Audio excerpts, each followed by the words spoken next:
In all, there are 110 participants, 60 from overseas and half of them from Europe. Until Friday, they'll be discussing new developments in the methods of conducting surveys in transport needs. The first such gathering took place in Munich in 1979. But now the Australian conference is to be chaired by the Monash University's Mr. Tony Richardson. For many years, transport researchers and practitioners have been collecting data about travel patterns, where people go, why, at what time, for what reason. It's never been really treated scientifically. Now this, in the last few years, there's been a scientific approach to this data collection, and this is the second in an international series of conferences. Well, just what practical benefit do you think could come out of a conference such as this one? Yeah, transport data costs about a large survey $1 million. So it's a lot of money going into collecting data, and if we can do it more efficiently, at least cost, with better results, then obviously it's going to be worthwhile for the practitioner.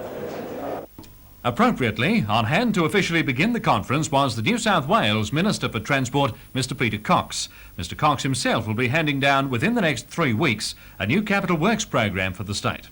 Mr. Cox also spoke of his support for the freight inquiry already announced by his federal counterpart, Mr. Peter Morris. I fully support a freight inquiry. As a matter of fact, I raised this at a meeting of ATAC, which is a meeting of all transport ministers, including the then federal minister who was from another government, and I suggested that we needed an inquiry into the freight industry right throughout Australia. In the next 2 to 3 weeks, you'll be announcing a major capital works program for the state. Do you think this inquiry could interfere in any way in what plans you have? Oh no, it won't interfere with the capital works program which I have. It's that capital works program is basically on rail and public transport generally, so it won't have any impact on that. And you're not going to let any clues out of this? No, stage? I can't let any clues out other than to say that we'll certainly be accelerating the electrification of Newcastle. That's got a very high priority.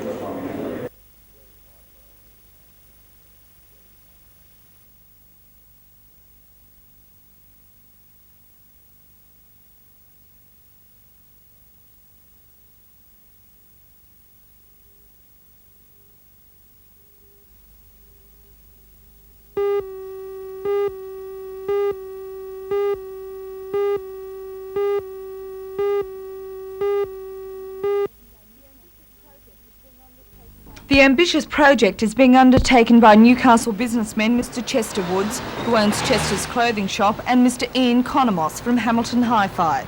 Both businesses will relocate in the new complex, along with a hardware shop, a fast food store, a house and garden shop, as well as a kitchenware shop. According to Mr. Woods, the $750,000 Harbourside Shopping Centre will be able to remain open for 7 days because it's a family concern. Well, it's a family business. My brother has come into the business and Ian's brother's come into the business, so 4 of us are going to run it.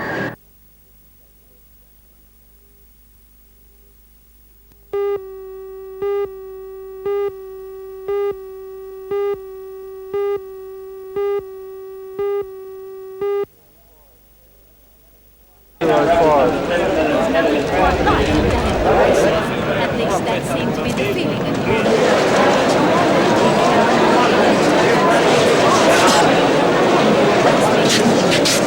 So a memorable social occasion. You could say the Melbourne Cup, a distinctly local castle. High fashion, certainly, but not the formal costs soon seen in Melbourne. Today, stylish but casual clothing and super fame seem to be the choice of most. There's nothing like a fabulous figure in a beautiful swimsuit. Accompanied by the zany Jean Little.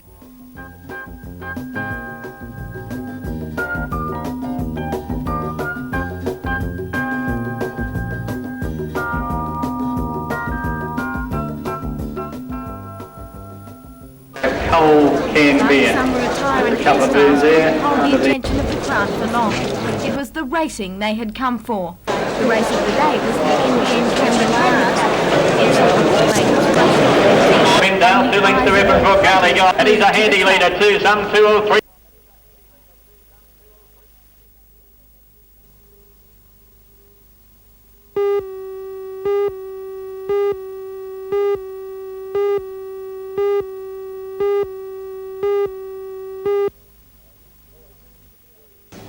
We've always Thanks been to the very BHP, involved it's with not the Newcastle only the show. Americans who will see the marching koalas in action. At Broadmeadow High School today, the company's public relations officer, Mr Bob Wood, announced that BHP would sponsor daily performances by the koalas at next year's Newcastle show. I'm sure you'll be coming back. Is it in January coming back? January the victorious. All the shires coming to the effort. And in that it was way presented to we the koalas chairman, Mr Bob Mason. show and the money BHP will help for fund the band's trip to the 2,500. United States, which is Thank you. expected to cost $200,000.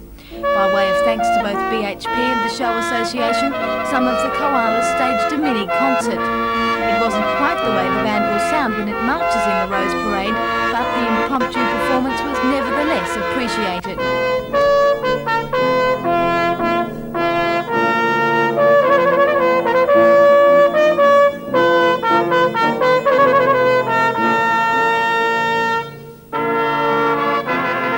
The 160 high school students in the band will depart for California on the 28th of December. As well as marching in the Rose Parade, the koalas will give performances at Disneyland and in Newcastle's sister city, Arcadia.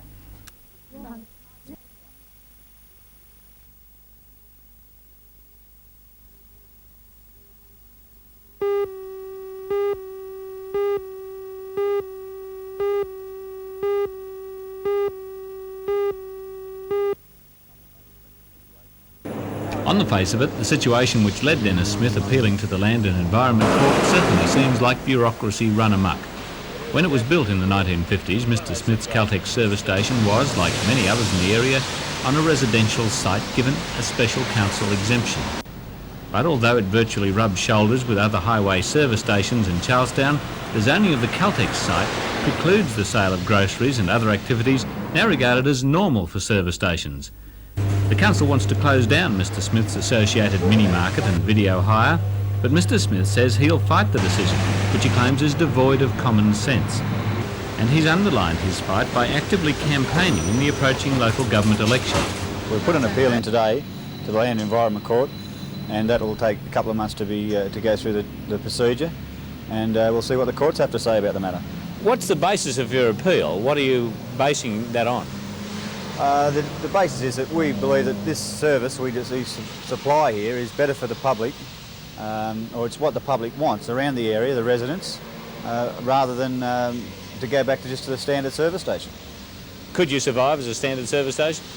No, with the letter they've sent out to get rid of everything out of the site, there's just no way. There'd be many people lose their jobs. We go back to maybe one person sitting behind a console, selling petrol and oil, and it just would not be viable. We'd have to, I'm sure we'd go broke. At least 35 other service stations in the Lake Macquarie area are in a similar position to Mr Smith. In June, the council resolved to send these service stations letters warning them to limit their operations. So far, these letters have not been sent.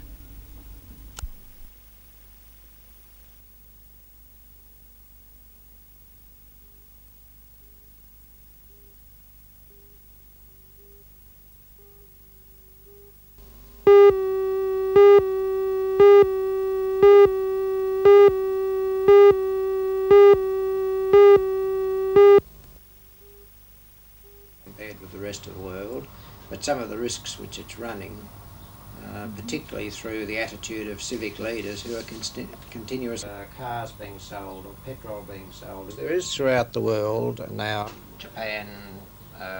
The Hunter Valley has suffered in a fairly complicated way because it has an extremely complex economic base. We export more than 50 commodities and services out of this region to the rest of Australia and the rest of the world. No other part of Australia does this. Therefore, we have been sensitive in a number of areas to economic change, but in terms of gross unemployment, we have been better off than most of the rest of Australia, and we have never been in that down situation which people who don't understand the complexity of our regional economy are constantly bemoaning and wailing about. There is nothing to wail about at all in the Hunter region. It's extremely strong. The economy is based on electric energy. The use of electric energy by the rest of the state and by the region, it's based on coal, it's based on very strong trading activities, and it has a buoyant population and a buoyant income. All of these things have kept us well above the ruck during the past depression. So you see a bright future ahead for the Hunter then? I've never seen the Hunter prospect look so well. Comparing it with what it was like 5 years ago, and then with 10 years ago and 15 years ago, I see nothing but progress.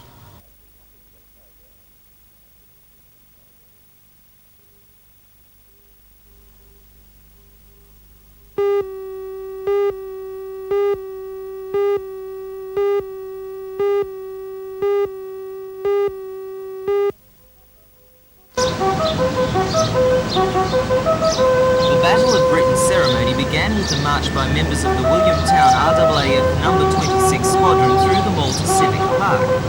Gathered at the park memorial were local politicians and dignitaries, school children, members of the police force and officers from all three armed services. After a welcome from the Deputy Lord Mayor Alderman Don Geddes, the gathering was reminded by Group Captain Larry of Williamtown the importance of the Battle of Britain. He drew attention to the 14 Australians who were amongst the 479 fighter pilots killed. A fly past of Mirage jets momentarily took the attention of the ceremony, and then the wreaths were laid as a tribute to the dead.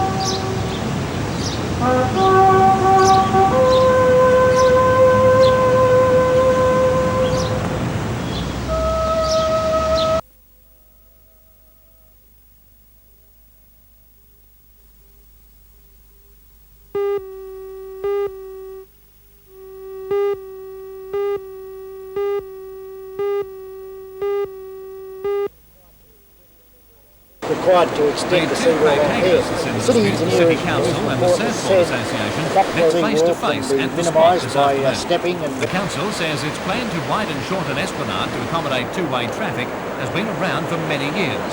It says the new wall, up to 5 metres out from the existing one, will have no detrimental effects, and that the Department of Public Works backs it in that view.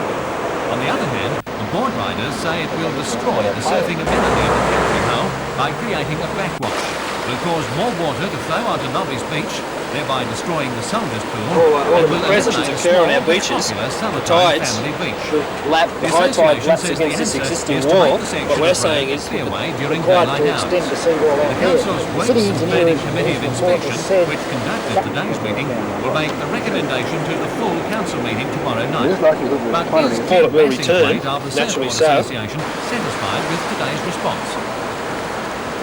I have to be. I can't not be. I can't stop the work. I'm satisfied. I have to satisfy the members of the association or the guys that use the location.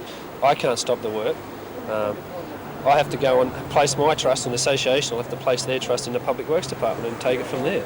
You know? And what if the wall does have some detrimental effects? Well, they've given us the undertaking that they'll do everything to alleviate the backwash at the base of the wall. They reckon there's ways that they can do that, but we hope it doesn't. In fact, there is no backwash because this is going to be a pretty aggressive summer if these guys can't use the carry hole. They'll use Nobby's and Newcastle, and there's been bloodshed before, and it'll be again, you know, because the guys have got the rights to use the water as much as anybody else.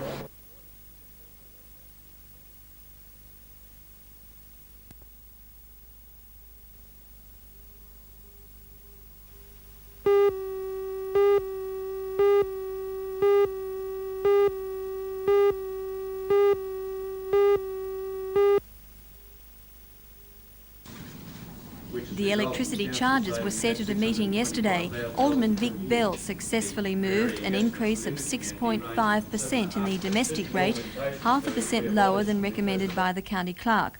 But this time priority has been given to business, which faces a small 1.5% rise. The government ceiling was 5%. A reduction of 1.1% was made for large industrial customers such as ComSteel. The new rates have been set to counteract increased charges by the Electricity Commission, and the Electricity Commission's charges exceed the amount of money the County Council can recover from its customers. Despite the extra cost burden, the Council was determined to keep down industrial costs in the face of economic hardship, and considering that industry faced an earlier rise this year. The new rates, which will apply from October the 1st, will be frozen for 15 months. The President of the Chamber of Industry and Commerce had this to say after the County Council's meeting. The County Council have taken a very responsible attitude towards the redress that has applied for some years against commerce and industry in terms of the domestic rate and the way in which it has been supported by commerce and industry. There was a difference there where commerce and industry have subsidised domestic tariffs by about 25.6%, and the rural area or farm areas by about 32.3%. So now we're starting to overcome part of that imbalance that is applied, and I think that today that's the first step towards overcoming it.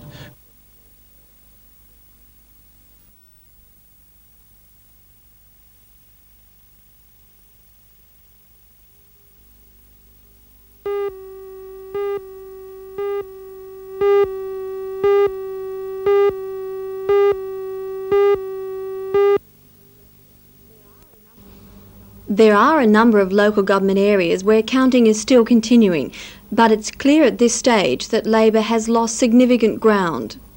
Areas that have been declared include Port Stephens Shire Council, which has 8 new councillors. And there are 2 sitting members who have failed to retain their seats, councillors Roy Wood and Jack Johnson. The makeup of the new council is 4 ALP and 8 independent councillors. This time Cessnock has an independent we propose mayor. to improve our Alderman roads. Gordon Williams, who defeated Labor's Eric Fitzgibbon. And Labor lost 3 seats and the majority on council. At the most, there will be 7 ALP aldermen. The official figure at this stage is 6. And it's official, Mrs Fran Hill becomes the first ever woman councillor in Dungog. At Maitland, the counting is still continuing. Only 2 wards are completed. Voting is very close, and the city's new mayor will be elected by the council on Thursday. At Lake Macquarie, the numbers appear fairly even. Results should be known later tonight. It could be that Labor holds the majority with the mayor's casting vote. Alderman Joy Cummings is set to become Newcastle's longest-serving Lord Mayor. Of course. But she's a mayor without the numbers. There are 11 Citizens Group aldermen, 8 ALP and 2 independent. That gives the Citizens Group, led by Alderman Don Geddes, a majority without relying on the independent votes this time. Alderman Geddes vowed today that there would be some changes for the city.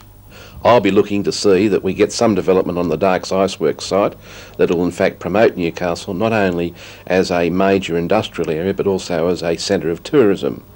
The Citizens Group will also be encouraging openness in council, and in that regard it will be my intention to move in council that we initiate weekly press conferences with the Lord Mayor, the Town Clerk and the City Engineer, where they're available to the press to discuss and outline the proposals of the council that week.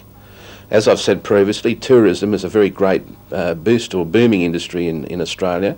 Newcastle needs to be involved in that, and we'll be endeavouring to encourage that situation as far as Newcastle's concerned.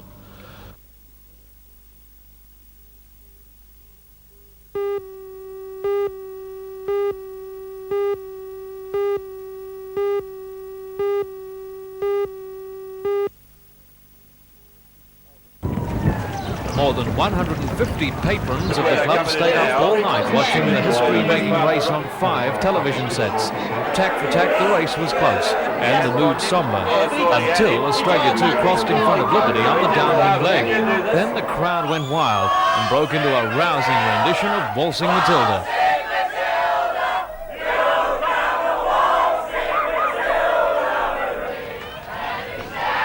Then a few of the sailors got wet on the outside as well.